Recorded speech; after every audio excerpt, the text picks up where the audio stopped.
Mesdames et messieurs, bonjour et bienvenue dans ce nouveau numéro de la tranche exclusivité, une tranche qui traite des faits spécifiques à travers le monde.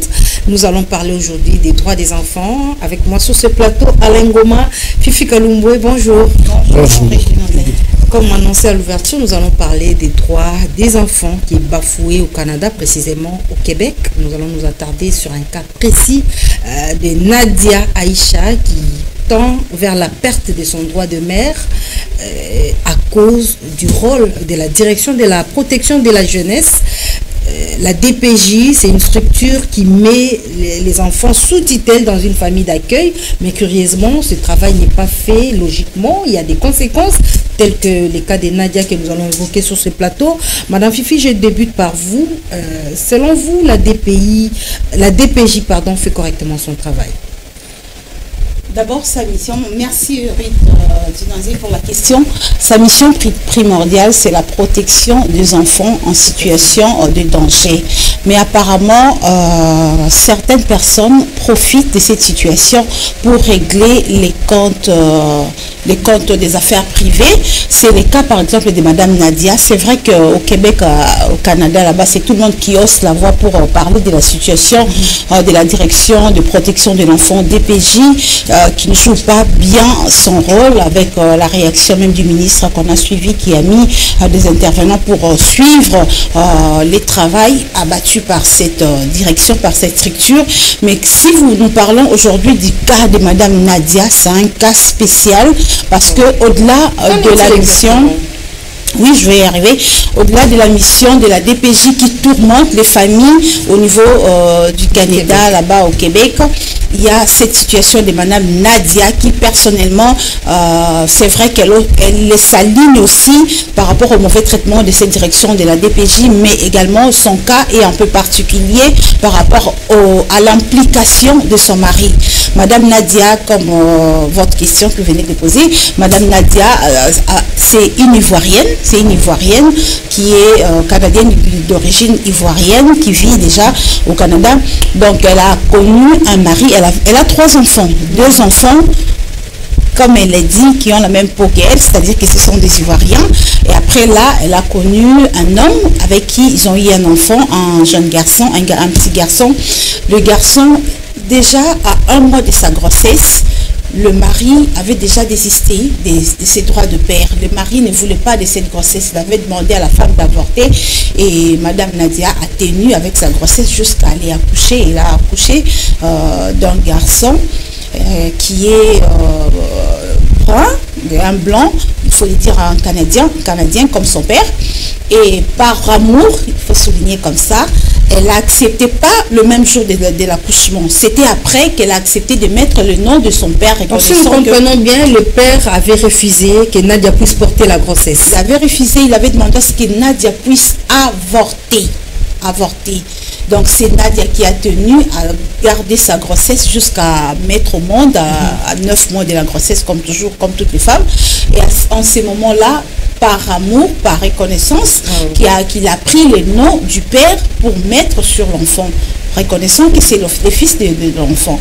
Et c'est comme ça. Malgré ça, le mari ne s'occupait pas de l'enfant. Donc la prise en charge de l'enfant de Nadia était assurée par Nadia elle-même. Elle-même, c'est une infirmière et elle travaille déjà là-bas au niveau du Canada. Elle travaillait infirmière en Côte d'Ivoire. Elle a amené sa famille au Canada. Elle se prend en charge. Elle prend en charge ses 2 enfants et même le petit garçon, elle l'a envoyé à l'école. Elle a gardé son enfant de 0 à 10 ans. C'est à 10 ans que le père de l'enfant s'élève pour manigancer avec la DPJ, comme on venait de le dire ici. C'est une structure qui met certaines familles en danger parce que la mission ne s'accomplit pas telle que prévu à l'initiale. Donc les enfants, certains parents, on les arrache les enfants comme ça. Et c'est comme ça que le mari de Nadia s'est arrangé avec la direction de la DPJ pour arracher le fils de Nadia entre ses mains. Elle était à la maison, comme elle a raconté, elle était à la maison, elle ne savait rien, on l'a convoquée, on l'a appelée. Quelque part, elle ne savait pas que c'était où. Or, c'était un tribunal. On l'a amenée, elle ne sait rien. C'était pour des interrogations. Et ça change, ça devient un procès. Elle n'avait pas d'avocat. On a créé un avocat pour elle. Sans qu'elle ne sache, elle n'a même pas parlé avec l'avocat. Tout de suite, on l'a condamnée on l'a traité de malade mental, on l'a traité à 5 fois d'avoir fait des interventions policières, donc des événements qui ont impacté sur l'éducation de l'enfant. Donc voilà pourquoi on doit la séparer de l'enfant, parce qu'elle est une malade mentale, chose qui est faux parce qu'on ne l'a même pas diagnostiquée, rien ne s'est fait par rapport à tout ça. Elle est restée là-bas, le jour elle était partie de 9h à 14h, on l'a reçue à 14h pour tenter ces procès qu'elle ne savait pas qu'elle là où elle est partie, que c'était en tribunal. Elle a essayé de parler, il a trouvé son père, le père de l'enfant qui était là, qui a donné également ses explications par rapport à la situation, disant que elle a traité Nadia de mère porteuse. L'enfant avait quel âge? 10 ans à l'époque. 10 ans, donc de 0 à 10 ans, c'est la mère qui a pris en charge son fils. Et à l'âge de 10 ans, les pères revient pour prendre son fils comme ça, et il est passé par la DPJ. Il est passé par la DPJ, c'est pour dire que ce sont des histoires très bien montées. Ce n'est pas vraiment que... Le cas de Nadia, on ne peut pas parler de l'enfant en situation de danger pour que la DPJ puisse venir prendre l'enfant et le prendre en charge pour donner dans des familles d'accueil comme ça c'est fait. Pour les cas de Nadia, ce sont des arrangements avec son mari, bien que la DPJ aussi fait partie. Il y a des agents qui manigancent des dossiers, tout ça pour gonfler les dossiers, qu'il y ait de preuves. C'est comme ça qu'on l'a traité des malades mentales, et l'enfant aussi, quelque part, on disait qu'il avait des troubles de langage. Il ne peut pas rester avec la maman qui est malade. L'enfant est resté dans cette famille sans pour autant aussi être diagnostiqué, même pas traité, parce qu'on ne pouvait pas amener l'enfant à l'hôpital. L'avocat de la famille pouvait aussi savoir que l'enfant n'est pas malade, parce qu'il savait que ce sont des histoires montées. Voilà pourquoi on a gardé l'enfant juste dans un foyer, et la maman, on la prive de voir son enfant. Comment est-ce qu'on l'a arraché l'enfant, comme j'ai raconté? Il a amené l'enfant dans un tribunal où elle ne savait pas que c'était un tribunal. Arrivé de 9h à 14h. Un coup de fil, Nadia a été invitée au tribunal. Oui, venez, on va parler de l'enfant. Il a amené l'enfant, on va interroger l'enfant par rapport à quoi elle ne savait pas. Arrivé là-bas, on sort tout ce qu'il fallait sortir. On dit que c'est une malade mentale, tout ça ne peut pas rester avec l'enfant, et tout, on a essayé. On lui a même collé un avocat qui n'a jamais parlé. Il ne savait pas où est sorti cet avocat. Il a juste trouvé le père de l'enfant sur place, qui était complice avec ses agents qui ont manigancé les dossiers. On a dit qu'on va le recevoir le mardi. C'était un samedi. En rentrant, il est sorti pour repartir à la maison. Il y a les agents qui viennent l'arracher l'enfant. On l'a tiré par derrière et l'enfant est resté, il a pleuré et tout ça.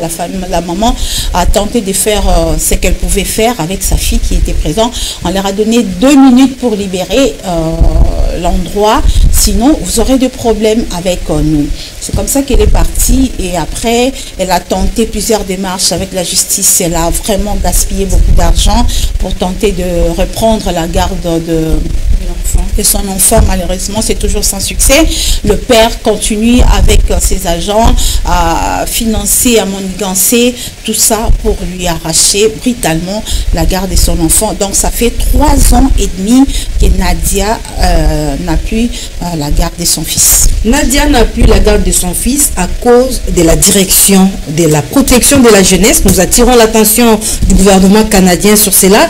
Mais est-ce qu'il y a un contact téléphonique entre Nadia et son fils? Avant, c'était difficile, mais apparemment, maintenant, avec certaines démarches, il y en a, mais c'est pas fréquent. C'est pas fréquent. Là où on garde les enfants, on n'autorise pas qu'il y ait des contacts à tout moment. Les visites sont programmées. C'est un peu difficile. Merci beaucoup. Je vous garde encore sur ce plateau. Également, Alain Goma, vous êtes un monsieur.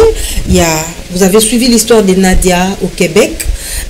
Elle a perdu son droit de mère parce que le père de son fils a tenté de passer par la direction de la protection de la jeunesse pour arracher la garde de l'enfant et priver Nadia du contact avec son fils. Quel est votre regard en tant que père? Est-ce que cette façon de marginaliser la femme, de marginaliser les droits des enfants au Québec est normale? Bon, merci déjà pour cette question. Je pense que en suivant l'histoire, je comprends que entre les 2 parents, il y a eu la fronde. Le papa qui ne voulait pas de la grossesse et la maman a tenu parce qu'elle se disait que c'est un enfant que je porte. Et dans tout ça, on ne peut pas donner raison à un père qui prive les droits à une mère. Parce que la personne qui souffre plus pour que l'enfant naisse, c'est la femme. C'est la femme qui est porteur, c'est elle qui porte l'enfant. Donc, déjà, avoir traversé 10 ans sans qu'il n'y ait son père à ses côtés, c'était déjà un fardeau. En suivant l'histoire, quand on nous parle d'un malade mental, je m'insurge déjà en faux, parce qu'un malade mental peut avoir 3 enfants. Comment elle nourrissait ses enfants si réellement elle était malade mentale? Et puis c'est quelqu'un qui travaille, une infirmière. Voilà. Apparemment, le père a falsifié les documents pour prouver que la femme est une malade mentale. En suivant l'histoire, je comprends que l'homme c'est un blanc et c'est un Canadien. Oui. Il y a un jargon ici communément en République démocratique du Congo, on dit l'Ikambamabele, c'est-à-dire un autochtone peut-être n'a jamais perdu. Peut-être c'est cette logique-là que nous sommes en train de vivre. Mais à savoir que... c'est un problème de racisme. Si effectivement, bien que ça peut être stigmatisé, mais du moins on va dire que c'est un problème de racisme. C'est-à-dire l'homme vient en prouvant la femme que ici je suis chez moi. Vous êtes des immigrants. Bien que tu sois canadienne de nationalité, mais tu n'es pas d'origine canadienne. Et c'est la logique même de l'homme. C'est-à-dire, c'est un enfant que tu n'as pas désiré, mais tu sens que cet enfant-là vit et continue à vivre. Si aujourd'hui, quand le dossier a commencé, l'enfant avait 10 ans, en prenant le cours, je ne sais pas l'enfant à quel âge maintenant aujourd'hui. 13 ans et demi. 13 ans et demi, donc on dira 14 ans. Donc le dossier a débuté en 2020. 2021, nous avons 3 ans où il y a une dame qui pleure parce qu'on l'a privé les droits des mères. Non, c'est quand même trop dur. C'est quand même trop dur. Même Satan Lucifer ne peut jamais accepter ça parce que nous tous, nous connaissons que quand il y a un enfant qui naît, il y a un père et il y a une mère. Même ceux qui vont faire de l'insémination, nous savons que ces germes sont tirés d'un père. Donc, pour que nous ayons un enfant, nous devons avoir un père et une mère. Et toutes ces personnes qui travaillent au profit du père, je me pose la question si... Notamment la direction de la protection de la jeunesse. Effectivement, je me pose la question si ces responsables de cette direction ont aussi des enfants. S'ils ont des enfants, est-ce qu'ils ont eu à avoir ces enfants avec des arbres? Non. Et c'est un organe institutionnel du Québec. Effectivement, j'en viens. Qu'est-ce que je veux dire par là? En fait, moi je reste dans cette logique-là du racisme. C'est-à-dire, déjà, selon ma réflexion, le père pensait que l'enfant pouvait sortir de peau noire. Peut-être qu'il se disait qu'à part moi, Nadia essayait de tricher. Mais aujourd'hui que l'enfant naît, en regardant la photo, peut-être l'enfant est métissé. Donc, il a plus la couleur du père, que la couleur de sa mère. Et par jalousie, il s'est dit, je voulais perdre cet enfant pour rien. Bon, je dois m'imposer parce qu'il se sent coupable. Au départ, il a refusé la grossesse. Mais en regardant, l'enfant est là. Aujourd'hui, il a 13 ans et demi. Bon, je n'ai pas le choix. Si j'allais négocier avec cette dame, est-ce qu'elle peut me donner cet enfant? Est-ce que... Bon, du fait que peut-être qu'il a des entrées dans ce département, dans cette direction, il a tenté il a tenté de faire ou de jouir de son pouvoir de nationalité. Et ça, c'est bafouer les droits de l'enfant au Québec. Effectivement, en fait, dans toute cette histoire, la personne qui souffre le plus, c'est l'enfant. C'est l'enfant. Parce que non seulement qu'elle est privée de sa mère, mais il y a cette rancune-là de son père vis-à-vis de sa mère qui torture l'enfant. Quand le père n'était pas là, l'enfant avait quand même cette affection de parents, bien que c'était seulement l'affection maternelle. Mais du moins, l'enfant plutôt avait cette affection-là. Mais à ce jour, et le papa, qui n'est pas avec lui permanent, et la maman qui était permanente avec lui pendant 10 ans. Le père, parce que seulement il y a un ego du père qui veut nuire à la mère alors qu'il est en train de nuire à l'enfant. Moi, je me dis, cette direction-là de protection de la jeunesse doit se mettre à la place de l'enfant. Qu'est-ce que l'enfant est en train de subir à l'heure actuelle? Qu'est-ce que l'enfant est en train de subir? Est-ce qu'il faut faire plaisir à un père qui a abandonné une dame avec sa grossesse? La dame a enduré ce qu'elle a enduré, aujourd'hui l'enfant a 13 ans, est-ce qu'on doit donner du coup de poids à un père qui a abandonné une femme avec sa grossesse, ou il faut arriver à protéger l'enfant? Dommage que l'enfant soit encore mineur aujourd'hui, il ne sait pas décider de sa vie, mais du moins, nous qui passons peut-être des émissions comme ça, nous pouvons interpeller ces responsables. Surtout les responsables québécois, les responsables canadiens, sur les droits des enfants, les droits des mères. La vie humaine reste sacrée, que ce soit aux États-Unis, que ce soit en Afrique, que ce soit en Europe, la vie humaine reste sacrée. Pour preuve, pour qu'une personne naisse, il y a 2 parents.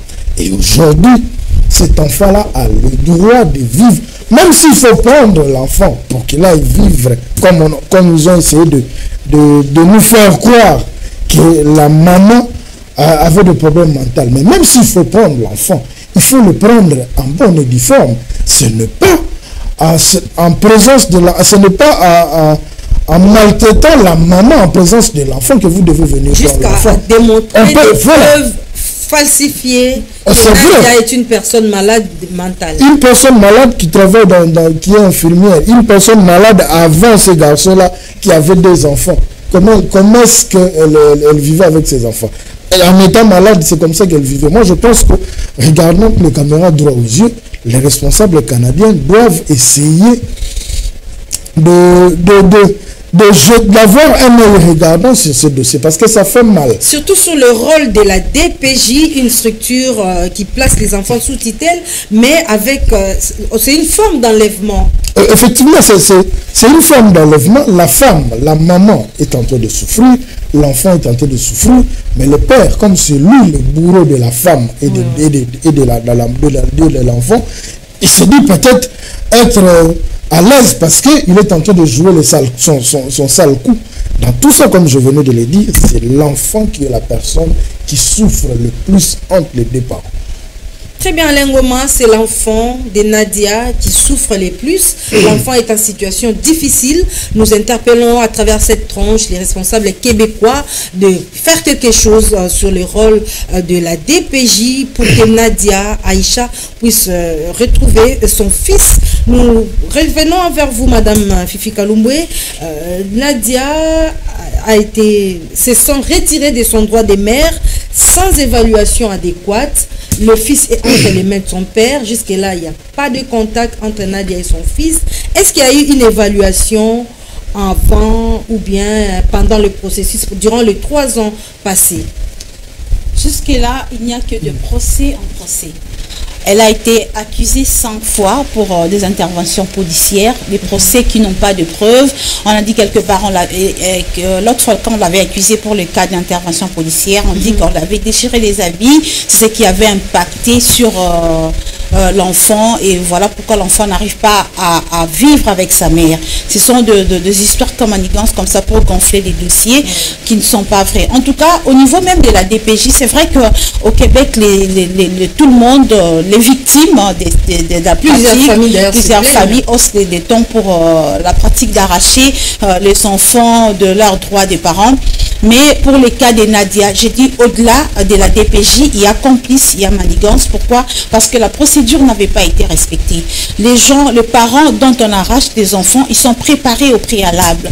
On te dit que c'est par l'accompagnement des parents psychologique. C'est par rapport à ça qu'on vous arrache votre enfant, parce qu'il n'y a pas eu ça, il y a ça. Mais Nadia n'est pas une femme qui souffre, comme elle a dit quelque part. Pendant qu'on prenait son fils là de 10 ans, les 2 autres n'avaient pas aussi 18 ans. Ils n'avaient pas encore atteint 18 ans. Donc, si c'est par rapport aux moyens, donc on pouvait prendre tous les 3 enfants. D'ailleurs, elle a assuré la prise en charge de son enfant pendant 10 ans. Pendant 10 ans en plus. Et ce n'est pas à 10 ans qu'elle sera incapable, pendant qu'elle continue à travailler en tant qu'infirmière. Comment une infirmière, comme l'a dit Alain, peut avoir des malades, elle peut être malade mentale et travailler dans un service qui nécessite d'être trop éveillé, un service qui nécessite d'être trop intelligent, parce que une infirmière, déjà, à moindre erreur, c'est la mort. Mais comment est-ce qu'elle assure les soins des autres personnes et qu'elle n'arrive pas à assurer les soins de ses enfants à la maison? Les cas de Nadia, comme je l'ai dit, c'est un cas un peu particulier par rapport aux autres. Là, c'est parce qu'il y a complicité de son mari qui propose tout, qui veut tout. C'est ce comportement peut-être d'égo qui se sent peut-être, je ne sais pas moi, gêné de voir sa femme qui s'est occupée de l'enfant sans lui exiger quoi que ce soit, de 0 à 10 ans, la scolarité, s'il faut parler de tous les détails. En tout cas, elle a été capable. Il n'y a pas de raison de prendre l'enfant de Nadia pour lui mettre dans le foyer d'accueil. Il n'y a vraiment pas une raison valable par rapport à ça, ou encore dans des centres de réadaptation comme on avait envoyé l'enfant. Pendant que l'enfant n'était pas malade, on a dit qu'il a des troubles des langages, chose qui était fausse, parce que l'enfant n'a même pas eu des soins par rapport à tout ce qu'on l'a accusé comme malade, n'a même pas suivi des soins. La grossesse de l'enfant était normale, sauf que la maman confirme que l'enfant a maigri.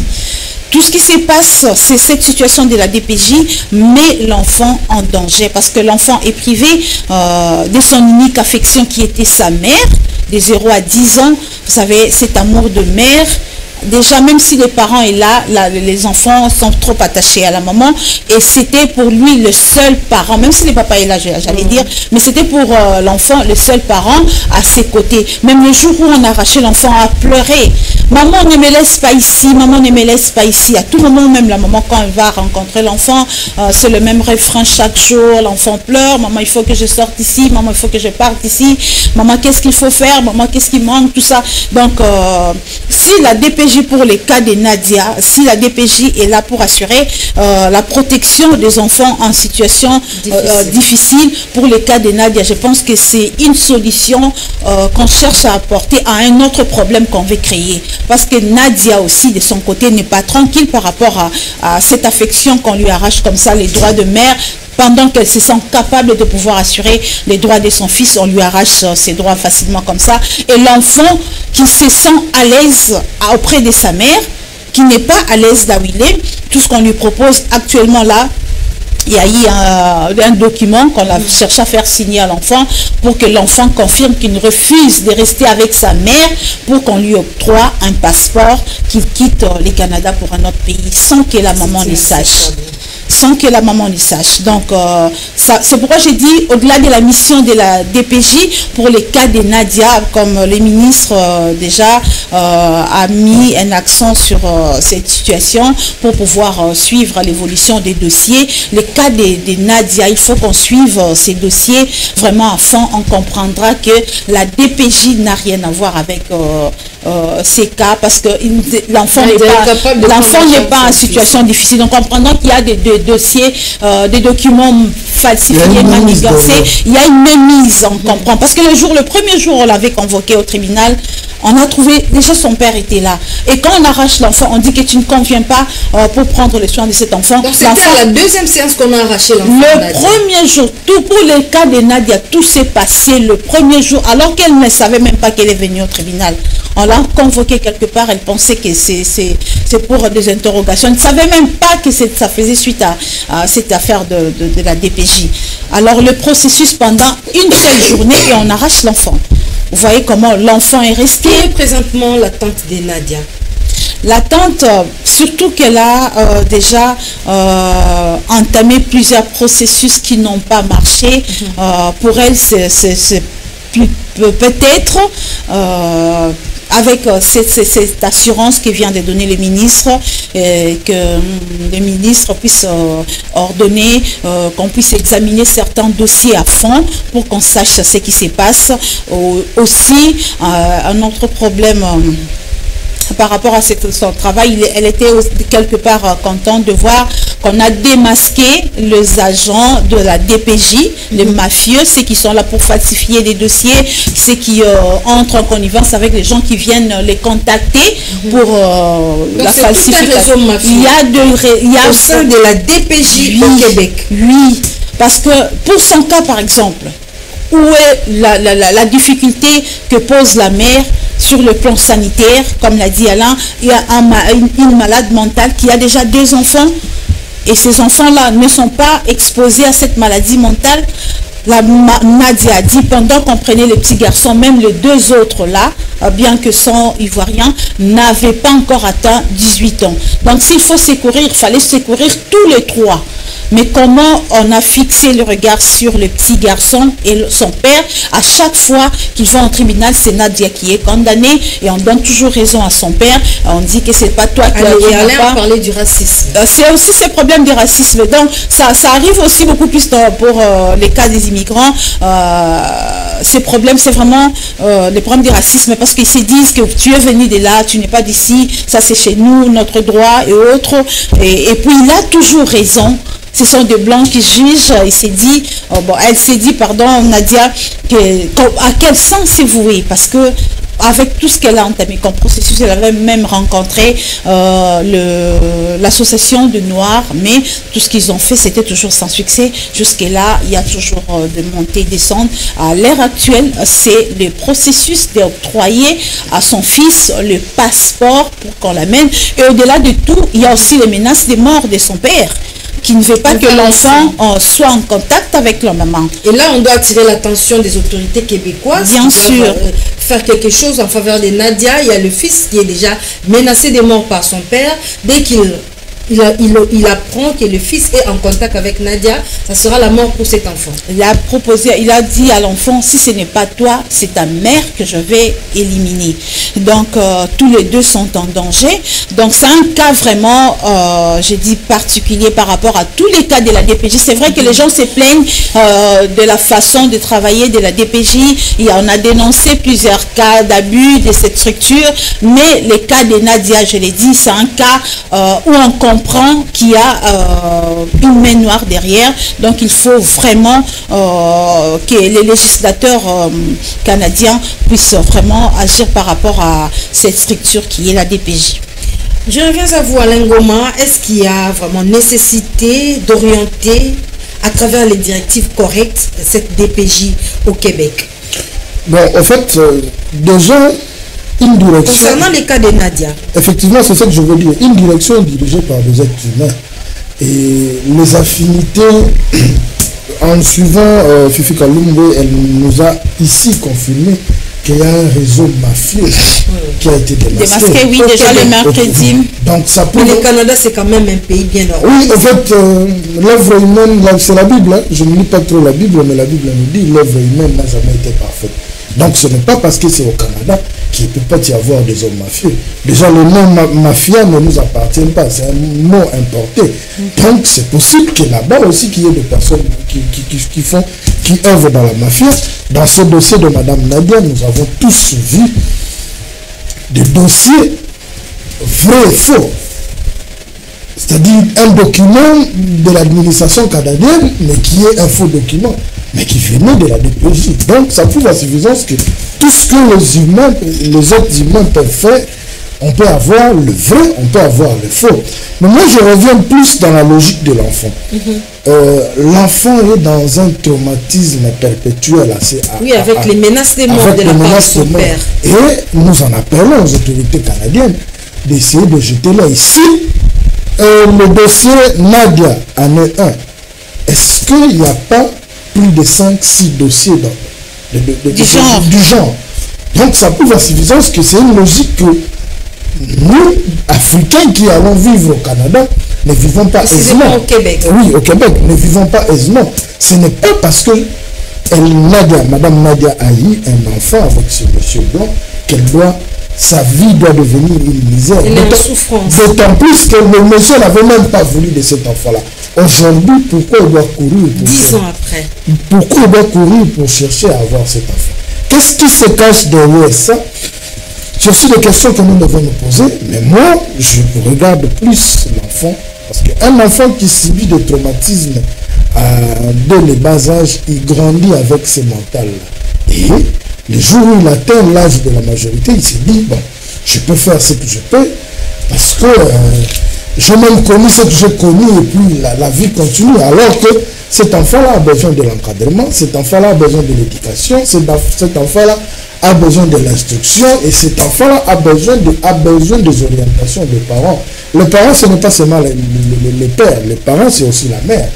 Ce n'est pas un péché d'avoir accepté de mettre au monde avec ce blanc-là canadien, si ça n'a pas tenu, si cette relation n'a pas tenu, ça n'a pas tenu, pourquoi ils doivent en vouloir à la femme ou en vouloir à l'enfant? Et aux responsables de cette direction, je pense qu'il est temps qu'ils reviennent à la raison. Dieu merci, parce que une autorité canadienne s'est saisie du dossier et qui demande à ce que on refasse les instructions de la DPJ. Voilà. Parce que il faut qu'il y ait quand même transparence, il faut que les parents entrent en contact avec leurs enfants. Dans cette logique-là, ça commence à donner le dégoût aux personnes d'autres nationalités d'aller au Canada, alors que peut-être que ça peut être un cas isolé d'une personne mal intentionnée qui veut nuire à une dame ou qui veut nuire à 2 ou 3 personnes, mais du fait que ça se passe au Québec, au Canada, et que les autorités canadiennes restées sans mot d'office, on leur a attribué cela. Et il est temps qu'ils tapent du poing sur la table. L'enfant ne naît jamais seulement d'un père. L'enfant ne naît jamais seulement d'une mère. L'enfant naît d'un père et d'une mère. Même s'il faut faire l'insémination, ce genre il faut l'épuiser d'un père. Donc, il est vraiment temps que les autorités canadiennes prennent à bras le corps, comme on le dit, ces dossiers, pour que cette dame-là, Madame Nadia, puisse avoir gain de cause, parce que c'est quand même très difficile. Tu as eu un enfant qui a 13 ans aujourd'hui, tu sais qu'il n'est pas décédé, mais on te prive de tes droits. Et on prend l'enfant, on va le mettre dans un foyer d'accueil. On te demande même de ne pas rentrer en contact avec lui. Aucun parent ne peut le faire. Si c'est une forme d'enlèvement institutionnel, parce que la DPJ représente l'État québécois. L'État, effectivement. Si un enfant qui voyage, les parents le font voyager peut-être pour les études, à l'heure de la séparation, les parents pleurent. Il ne va pas pour mourir, mais ils savent qu'il va pour les études et un jour il reviendra. Les parents pleurent. Mais puisque pour cette séparation. Oui, mais puisque pour cette séparation. Et ça, ce n'est pas une séparation voulue. On te l'impose parce que le père est canadien et toi tu es ivoirien. Le père peut décider de la vie de ton enfant que tu as porté 9 mois. Vous voyez la douleur de cette dame. Voilà. Vous voyez la douleur de cette dame-là. Donc, il est temps que les responsables québécois, les responsables canadiens puissent essayer de prendre à bras le corps ce dossier afin que cet enfant-là revienne dans ses droits et la mère aussi retrouve sa mère Nadia. Voilà. Madame Fifi, je reviens à vous. Est-ce que après cet enlèvement institutionnel orchestré par la DPJ et le père de l'enfant qui est un blanc, Madame Nadia a saisi aussi d'autres instances québécoises pour dénoncer ces cas d'enlèvement de son fils? Bien sûr, plusieurs fois. Elle a fait plusieurs fois. Elle a dit qu'elle a eu à dépenser beaucoup d'argent. C'est pas facile de payer la caution des avocats. Il faut à tout moment aller dans des tribunaux. Chaque jour, ce n'est pas facile. Elle a perdu presque la grande partie de tout ce qu'elle avait comme économie pour chercher à reprendre la garde de son enfant.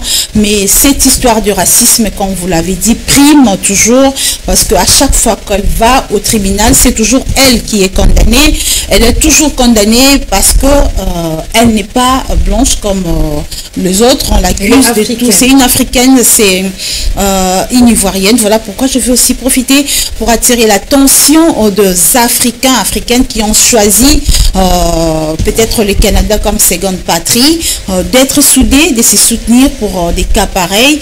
Nadia a connu également dans ces cas des trahisons de ses frères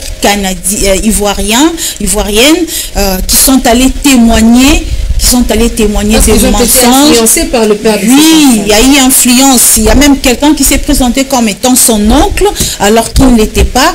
Tout ça parce qu'ils ont été influencés pour pouvoir donner raison à l'homme et à la DPJ qui veut arracher par force l'enfant. Quand la DPJ prend l'enfant, c'est d'abord pour l'envoyer dans une famille d'accueil s'il y a par exemple des difficultés pour les parents de pouvoir prendre soin de l'enfant. Mais pour les cas de Nadia, on dit déjà que l'enfant, tu n'es pas capable de nourrir ton enfant, tu n'es pas capable de prendre soin de ton enfant, c'est l'enfant ira auprès de son père. Donc c'est pourquoi je reviens sur cette affaire, c'est un problème. C'est un cas un peu particulier, isolé par rapport à la mission de la DPJ qui est censée protéger l'enfant, mais pour ces cas, apparemment, ce sont des arrangements. Donc vous soupçonnez le père de l'enfant qui a influencé la DPJ, qui est une institution étatique du Québec. Sans se cacher qu'ensuite tout ce que Nadia a comme problème et tout ce qu'elle a dit, on comprend que c'est ça. Parce que c'est à tout moment, quand il y a par exemple un procès qui surgit, on revient toujours par donner raison à son père. Donc, au-delà de cette mission de la DPJ, il y a cette affaire-là de son mari, le père de l'enfant. Il y a la corruption au sein de la DPJ au Québec. Oui, et par là, on veut faire signer l'enfant les documents pour dire que l'enfant ne souhaite pas que sa maman puisse avoir les droits sur elle, pour qu'on lui octroie ses passeports, et l'enfant ira dans un autre pays que la maman ne saura pas où est parti mon enfant. Alors que si la DPJ prend l'enfant de quelqu'un, on lui donne dans un foyer, famille d'accueil. Dans une famille d'accueil, la famille est informée. Vous allez, parle des 4 heures, si je ne me trompe pas, par semaine pour aller rendre visite à l'enfant. Donc on ne coupe pas les contacts entre l'enfant et les parents, non. Les contacts doivent rester. Mais quand l'enfant de Nadia va quitter Canada, sans que la maman ne sache, bien sûr, il faut que l'État, pour ces cas, puisse regarder un peu. Parce que l'enfant va quitter ces pays pour aller où, et la maman va suivre son enfant où, et saura que l'enfant est allé où. C'est ça le grand problème. Nadia a entrepris plusieurs fois les démarches par-ci, par-là, mais malheureusement, ça n'a pas marché. Elle n'est pas fatiguée, elle continue sa lutte. Alain Ngoma, c'est inacceptable, c'est à la fois inquiétant de voir une mère qui veut perdre sa qualité parce qu'il y a un père qui est blanc, qui ne veut pas vivre avec une noire, une africaine. Il arrache l'enfant à 10 ans en tant qu'homme. Est-ce qu'il y a un petit conseil à donner à ce genre de père? Oui, déjà, c'est un monsieur illuminé, parce que je ne vois pas la logique d'une guerre entre un père et une mère pour leur enfant, parce que l'enfant leur appartient. C'est vrai que lui, il a désisté quand la grossesse a été à 1 an, mais du moins, la mère, Madame Nadia, était encore animée de bonne foi et de bon cœur. Elle a même enfin enregistré, en suivant l'histoire, les noms du père. Donc, c'est-à-dire qu'elle portait quand même ses pères dans son cœur. Et à ce jour, elle se sent pas d'abord privée de l'enfant, mais elle se sent aussi trahie. Oui. Parce que pour avoir un enfant avec une femme ou un homme, il faut d'abord qu'il y ait cette relation amoureuse. Que ça soit au bon fixe ou pas, mais il faudrait d'abord que vous puissiez au préalable vous aimer. Et cette relation, du moins au départ, il y a eu quand même une relation. Le monsieur se sentait quand même à l'aise auprès de Nadia. C'est par là que Nadia est tombée grosse. Bien qu'il a désisté, disant que non, tu dois avorter, moi je n'ai pas besoin de cette grossesse. Mais du moins, il y avait quand même cet amour. C'est cet amour qui les avait unis. Et à l'heure actuelle, qu'il revienne. C'est par cet amour que Nadia a accepté de mettre son nom sur effectivement, sur le document. Qu'il revienne d'abord au bon sens de cet amour qui les a unis. Parce qu'avant tout, l'enfant n'existait pas. Avant tout, c'était eux deux. Mais aujourd'hui, parce que cette relation n'existe plus, elle veut clouer et l'enfant, et il veut clouer et l'enfant et la femme. Là, c'est méchant. Là, c'est méchant. C'est vrai que c'est le cas de... Nous parlons, nous évoquons ce cas d'espèce. Mais il y a peut-être qu'il y a plusieurs étrangers au Canada qui sont dans la même logique. Qui sont en détresse à cause de ces scandales. Voilà. Nadia l'a confirmé, parce qu'il faut avoir des moyens pour aller même en justice. C'est pas facile au Canada, il faut avoir des moyens. Il y a plusieurs personnes qui sont dans la même situation mais qui n'ont pas de moyens. Ils ne savent pas par où commencer. Donc, et quoi dire. Manque de moyens, ils se taisent. Ils se taisent et ils perdent les enfants comme ça. Et vous restez là en train de pleurer parce que vous n'avez pas de moyens pour suivre votre enfant. Donc, au père de l'enfant, je veux lui demander de revenir au bon sens. C'est-à-dire le bon sentiment qui les a unis. qu'il pense au moment où il se croisait, où il se faisait des accolades, il se faisait des bisous, il se faisait des câlins. En ce moment-là, il n'avait pas tenu compte du racisme. Du racisme, oui. C'est à ce moment-là que le garçon est venu. Parce que s'il n'avait pas eu ce moment-là, ce garçon-là ne serait pas venu aujourd'hui. Donc qu'il revienne un peu à ses bons sentiments. Nos autorités québécoises et aux autorités canadiennes, je dirais, il est temps. Ce genre de choses est en train de salir l'image du Québec. Alors que chaque jour sur la toile, nous voyons demande de visa, accès Canada facile. Est-ce que vous pensez que ces Africains qui suivent ces scènes ici vont avoir encore ce pouvoir? Ils appellent les Africains pour les torturer. Ça sera ça la solution. Si ce monsieur-là, qui a tout falsifié pour avoir l'enfant à tort, ce n'est pas parce qu'il est Canadien que vous devez lui donner raison. Parce que abandonner une mère avec son enfant pendant plus de 10 ans, c'est quand même, je dirais, une fuite avant et une responsabilité notoire, permettez-moi les termes. Parce que un père qui sait que j'ai engrossé, même si il ne viendra pas à temps plein, mais le jour où l'enfant naît, la première des choses, tu dois quand même venir te rendre compte que cet enfant qui naît, ça ce sont quand même nos signes, que ça soit chez le blanc, que ça soit chez le noir, c'est la même chose, parce que nous avons tous le sang rouge qui coule dans nos corps. Donc, il est temps que les autorités canadiennes essayent d'entrer déjà, je sais qu'ils sont en contact avec Nadia, mais qu'ils essayent d'entrer en profondeur dans ce dossier, parce que si vous suivez l'histoire de cette dame, on comprend noir sur blanc que c'est une manigance de l'homme. Très bien, Fifi Kalungwe, à vous encore une fois une question. Nadia est en détresse, l'enfant est complètement stressé. Quelle est la solution à apporter? La solution, c'est par rapport d'abord à cette structure de la DPJ. Moi, je pense que s'il faut peut-être donner des recommandations par rapport à cette structure, il faut d'abord qu'on arrache cette structure, le pouvoir de pouvoir arracher aussi les enfants de leurs parents sans l'aval des parents. Les parents sans un accompagnement correct. Aussi. Parce qu'il faut que la personne qui livre son enfant soit conscient ou encore consciente de son niveau. Elle sait que je ne suis pas capable de pouvoir prendre soin de cet enfant, donc je suis obligée de pouvoir laisser l'enfant, qu'on la met dans une famille d'accueil, il n'y a pas de problème, je vais rendre visite à l'enfant de temps en temps. Mais lorsque le cas n'est pas pareil, le parent, comme le cas de Nadia, je reviens, Nadia est capable. Nous avons vu quelque part, il y a une fille également qu'on avait mis dans un foyer, très sale, et quelques temps après, la fille était morte. La fille africaine. C'était aussi les cas d'immigration des immigrants comme ça. C'est pénible, hein, les Africains. Oui, ils souffrent au Québec, là, par rapport à cette histoire de la DPJ. Alors, c'est comme l'a dit Alain, il faut que l'État puisse ouvrir l'œil, parce que c'est l'image du pays qui va par-ci par-là. La vie humaine est sacrée. Hein? Très sacrée même. On arrache l'enfant pour l'amener sans que le parent ne puisse autoriser, sans qu'il y ait de raison valable. Ça brise les cœurs de l'enfant, ça brise les cœurs des parents comme Nadia et son fils. Tous les deux sont en train de pleurer, chacun dans son coin. Et ils ne savent pas comment faire pour encore se retrouver.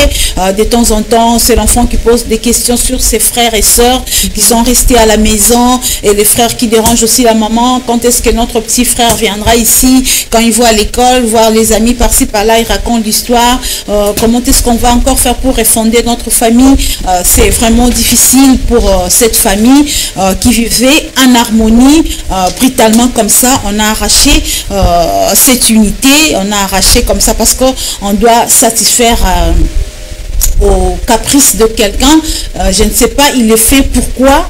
Je ne sais pas, il a quel intérêt. Si quelqu'un qui propose déjà dès le début l'avortement, il devrait déjà, selon moi, considérer cet enfant mort. Il ne devrait pas être là en train de suivre, apprendre cet enfant. Parce que quand tu avais sollicité qu'on puisse avorter, après l'avortement, l'enfant ne vit plus. Le fœtus dans le ventre, lorsqu'on avorte, il part. Donc, si la femme a gardé l'enfant par sa volonté, donc il faut l'abandonner entre le maître de sa maman. Si vous avez besoin, comme la femme a été quand même gentille, de pouvoir mettre les noms sur le nom du père sur l'enfant, l'identité de l'enfant, c'est par amour, par gentillesse.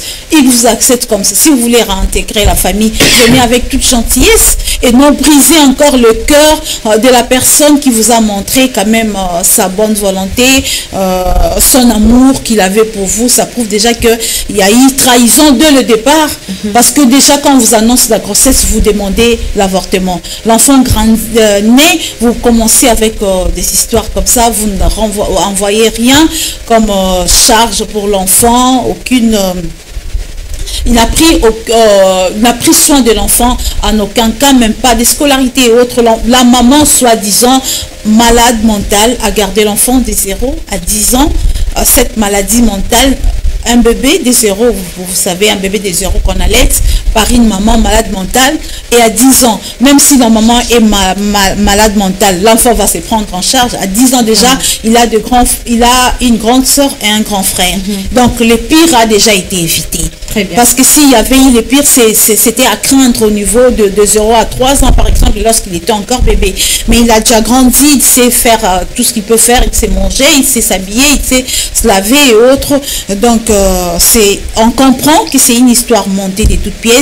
L'enfant, et puis moi je pense que la DPJ doit déterminer l'âge de pouvoir prendre l'enfant.